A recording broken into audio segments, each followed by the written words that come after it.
शिवनेरीचे शिलेदार आदरणीय शरददादा सोनवणे यांच्या माध्यमातून आज 30 लाख रुपये कामाचं बेल्ले गावातील काँक्रिटीकरणाचं भूमिपूजन या ठिकाणी होत असताना मी खरं तर बेल्ले ग्रामस्थांच्या वतीनं दादांचं मनपूर्वक या ठिकाणी आभार मानतो।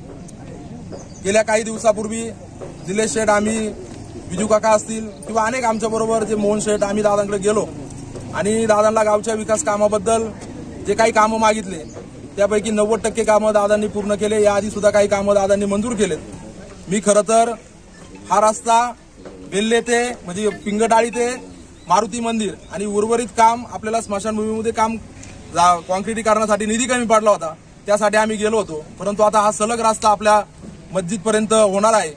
टाळ्या वाजून आपण खरं तर दादांचं या ठिकाणी स्वागत करतो। आणि गावात खऱ्या अर्थानं अनेक पक्षाच्या लोकांनी या ठिकाणी निधी दिलाय, पण ज्याचं काम ज्यांनी मंजूर केले, ज्या कामाचं मंजुरी पत्र आपल्याला दिले त्याच्या हस्तेच ते भूमिपूजन झालं पाहिजे असं मी मनीषाताई डावकर यांना विनंती करतो। कारण तुमची सुद्धा जबाबदारी खऱ्या अर्थानं या गावाने तुम्हाला लोकनियुक्त सरपंच केलेला आहे आणि मग कुठल्या कामाचा निधी कुणी आणलाय त्या माणसाला श्रेय देऊन या पुढच्या काळामध्ये इथून पाठीमागे काय व्हायचं, निधी एक जण आणणार, नारळ दुसराच फोडणार, तिसराच श्रेय घेणार, असं या गावामध्ये भविष्य काळामध्ये होऊ नये अशी ग्रामस्थांच्या वतीनं डावकर ताईंना आणि आमचे चुलते आदरणीय उपसरपंच राजू शेठ पिंगट यांना विनंती करतो। आणि खऱ्या अर्थानं आपल्या गावामध्ये आज दादा तुम्ही आलात म्हणून या गावच्या लोकनियुक्त सरपंच मनीषाताई डावकर यांना विनंती करतो का गावच्या वतीने आपला प्रथमतः या ठिकाणी सत्कार होईल।